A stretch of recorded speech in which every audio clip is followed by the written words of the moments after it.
열왕기상 13장 1절에서 10절 말씀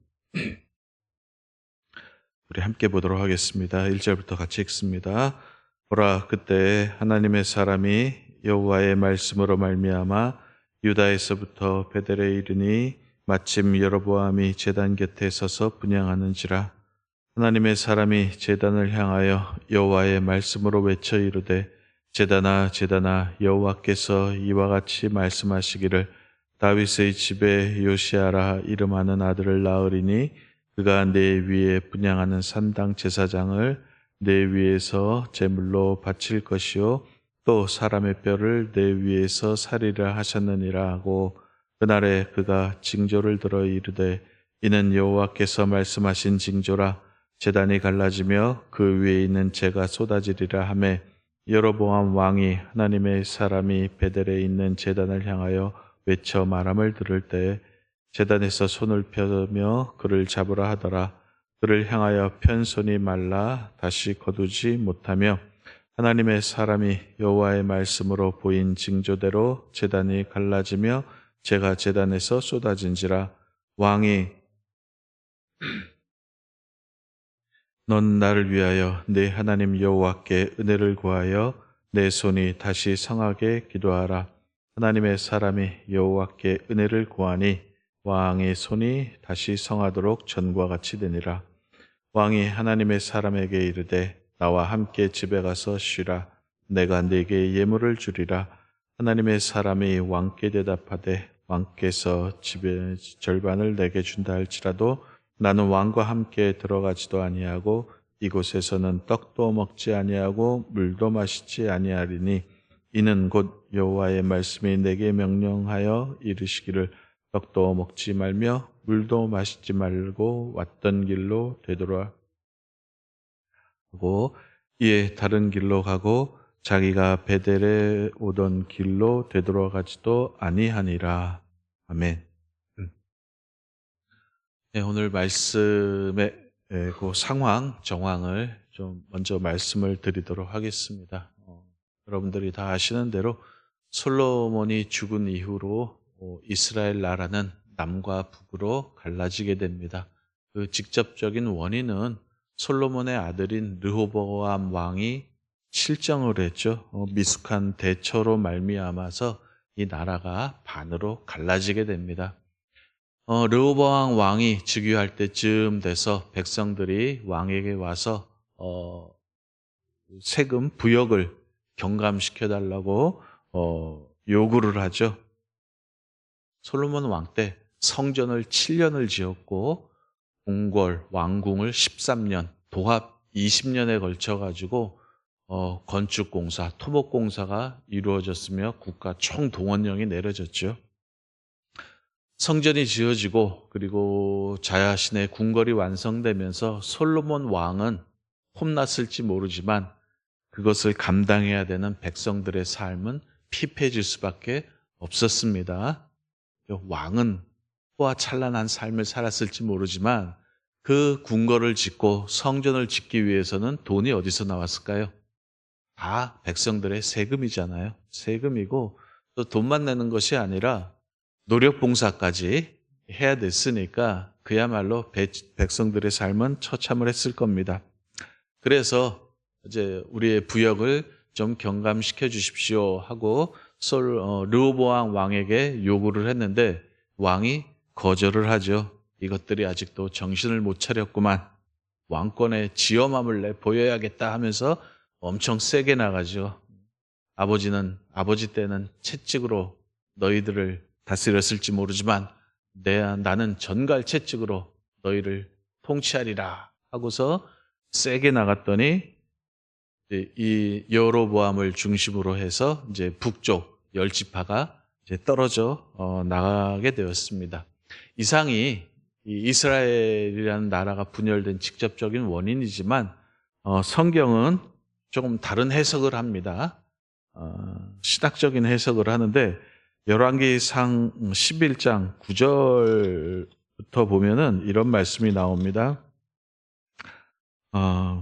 솔로몬이 마음을 돌려 이스라엘의 하나님 여호와를 떠남으로 여호와께서 그에게 진노하시니라. 여호와께서 일찍이 2번이나 그에게 나타나시고 하면서 11절 보시면은 여호와께서 솔로몬에게 말씀하시되 내게 이러한 일이 있었고 또 내가 내 언약과 내가 내게 명령한 법도를 지키지 아니하였으니 내가 반드시 이 나라를 내게서 빼앗아 내 신하에게 주리라 라는 말씀이 나옵니다. 표면적으로는 르호보암 왕의 통치의 미숙함이죠. 실정인데 실질적으로 근원적이고 영적인 이유를 찾아가 들어가 보면 누구의 범죄 때문이에요? 솔로몬 왕의 범죄 때문에 이 일이 벌어졌다는 것을 우리가 알 수 있습니다. 그렇게 해서 여로보암이 북쪽 이스라엘의 초대 왕으로 등극을 하게 되는데 이 여로보암도 이 얼떨결에 왕이 된지라 통치 기반이 굉장히 취약을 했습니다. 일단 신학이 없죠. 보통 대통령이 되고 왕이 되면은 통치 철학이 있어야 됩니다. 어떤 그룹의 리더가 되고 지도자가 되면은 내가 이 조직, 이 모임을 어떻게 다스려야겠다, 이끌어 나가야 되겠다는 통치 철학이 있어야 됩니다. 특별히 우리 교회나 아니면 이스라엘 같은 경우는 철학이라고 그러지 않습니다. 신학이라고 그럽니다.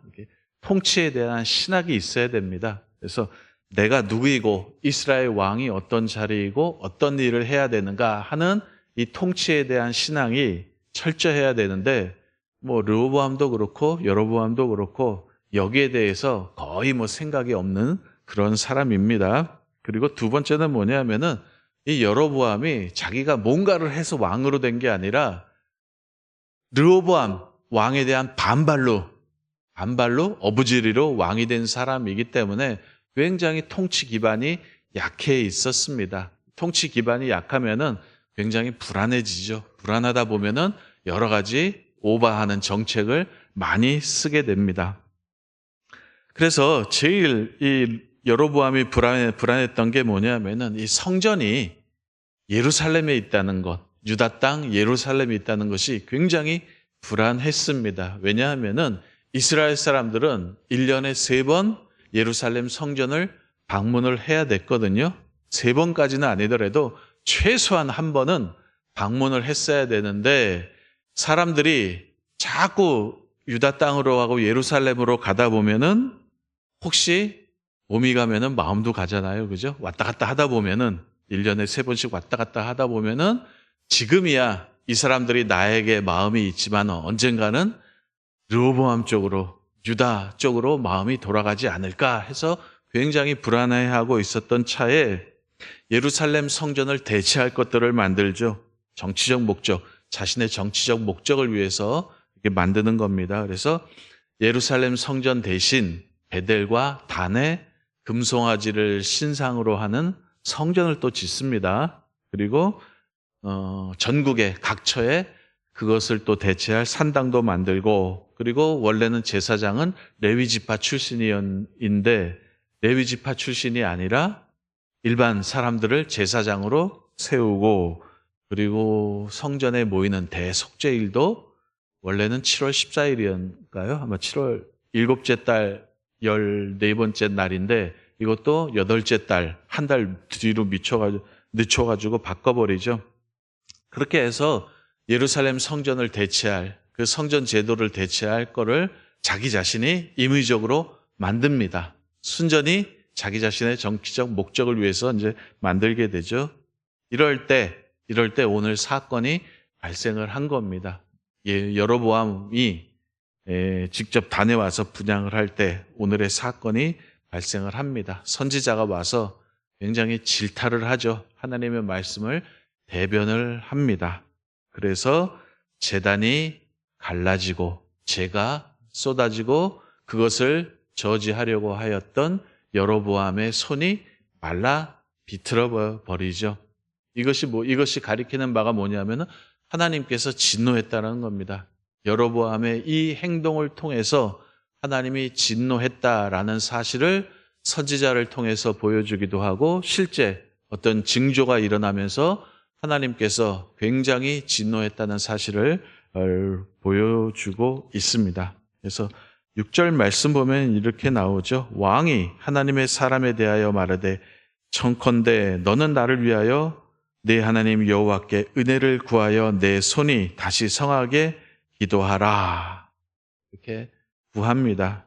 이게 무슨 말이냐 하면은 내 체면 좀 세워달라는 거예요. 하나님의 저주를 받았지만은 네가 좀 기도해서 이 많은 사람들 앞에서 내 체면이 뭐냐, 좀 체면 좀 세워달라라는 그런 표현이고요. 7절에 보면은 왕이 하나님의 사람에게 이르되 나와 함께 집에 가서 쉬라. 내가 네게 예물을 주리라. 이건 회유책이죠. 회유 하는 겁니다. 그럼에도 불구하고 이 선지자는 단호하게 거절하고 왔던 길로도 안 이루고 다른 길로 해서 이제 돌아가게 됩니다. 내용은 그런 내용입니다. 내용은 이런 내용인데 오늘 읽은 본문에서 오늘 이 아침에 조금 무거운 얘기일 수도 있지만은 이 선지자의 역할에 대해서 어떤 현실 정치와 관련해서 이 선지자의 역할에 대해서 선지자란 무엇을 하는 사람인가 하는 것에 대해서 잠깐 말씀을 드리도록 하겠습니다. 세계 역사상 가장 특이한 제도가 이스라엘에게서 하나 보이는데 그게 뭐냐면 선지자 제도예요. 선지자는 다른 나라에는 없고 어디에만 있었냐면 이 유다하고 이스라엘에만 있었던 그런 제도입니다. 역사의 고비 때마다 이 선지자들이 등장을 해서 하나님의 말씀을 대언함으로 하나님의 통치를 대신하고 그 다음에 언약의 수호자의 역할을 이 선지자들이 감당을 했습니다. 그래서 구약 성서를 보면은 이 선지자들이 왕에 대항하는 장면이 굉장히 많이 나옵니다. 거의 왕과는 앙숙일 정도로 그렇게 보일 정도로 많은 선지자들이 이 현실적인 이 왕에게 대항하고 반론하는 모습을 많이 보입니다. 이를 근거로 해서 오늘날 목사들도 같은 말을 하죠. 강단에서 정치 이야기를 할 수 있다라고 하는데 사실은 아닙니다. 강단은 정치적인 발언을 하는 데가 아니라 신학적인 발언을 하는 데예요. 강단 아래서야 무슨 말인들 못하겠습니까? 개인의 견해, 정치적인 취향, 말을 할 수 있습니다. 하지만 이 강단은 개인 얘기를 하는 곳이 아니죠. 자기 자신은 철저히 감추는 거예요. 내 생각, 내 의도, 내 감정 이런 것들은 철저하게 감추고 하나님의 말씀을 전하는 자리가 어디냐 하면은 바로 이 강단이죠.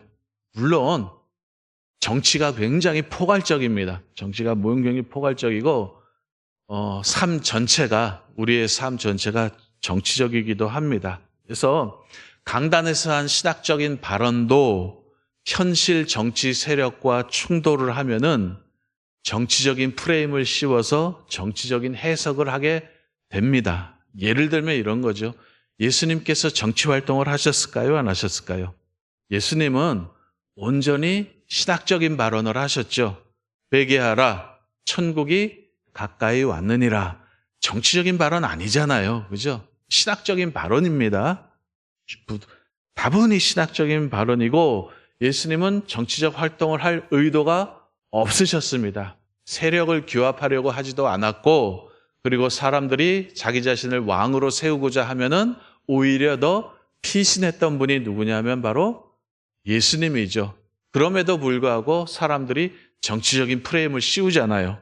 정치범으로 몰아가서 결국에는 십자가에 달려 돌아가시게 됩니다. 십자가에 달려 돌아가셨다는 말은 무슨 말이냐면 정치범으로 처형당하셨다는 그런 뜻입니다.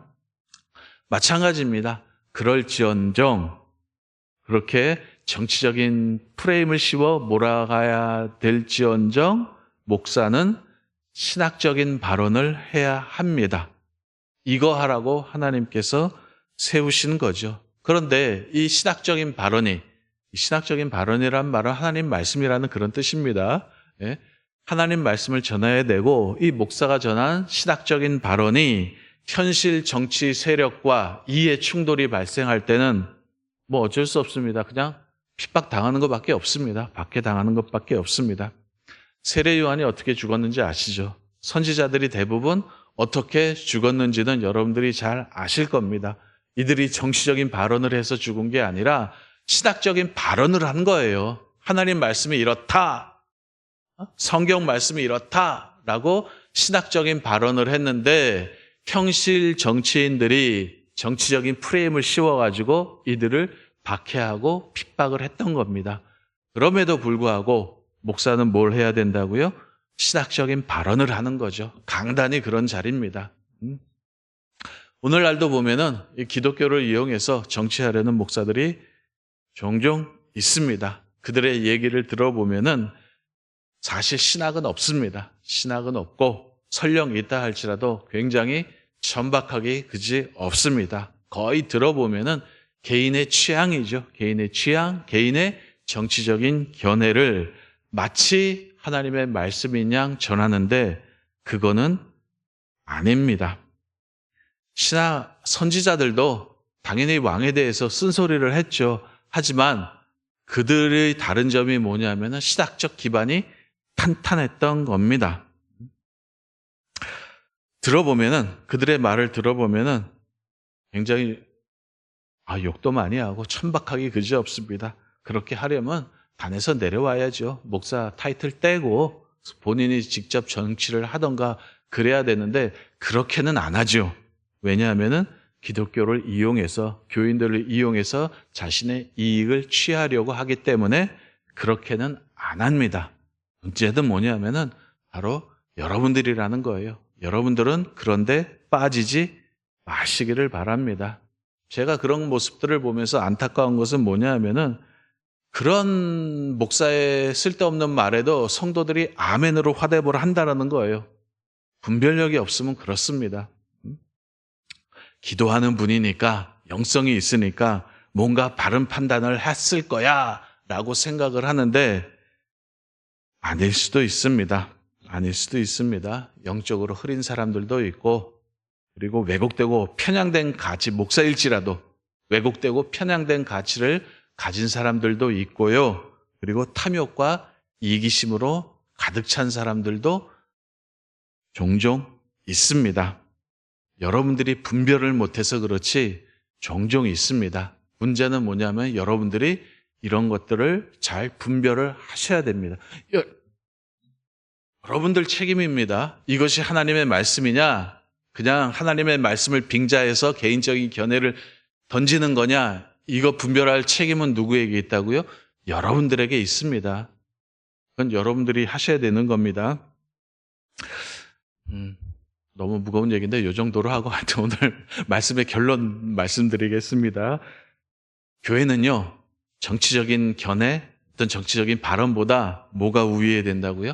하나님의 말씀이 우위에 서야 됩니다. 신학적 발언이 행해지는 곳이 바로 이곳이어야 되고 그렇다고 해서 여러분들 보고 정치에 무관심하라는 그런 뜻 아닙니다. 그리고 정치적인 언급을 해서는 안 된다라고 말을 하는 것이 아니라 정치를 하더라도 하나님 말씀으로 현실 정치에 참여를 한다는 거예요. 딴 게 아닙니다. 그냥 개인적인 정치적 발언, 소견 그런 거를 하는 게 아니라 하나님 말씀에 근거해서 하나님 말씀으로 정치에 참여해야 된다는 것이고 교회의 역할은 하나님의 말씀이 세상의 세력에 영향을 받지 않도록 해야 되며 말씀이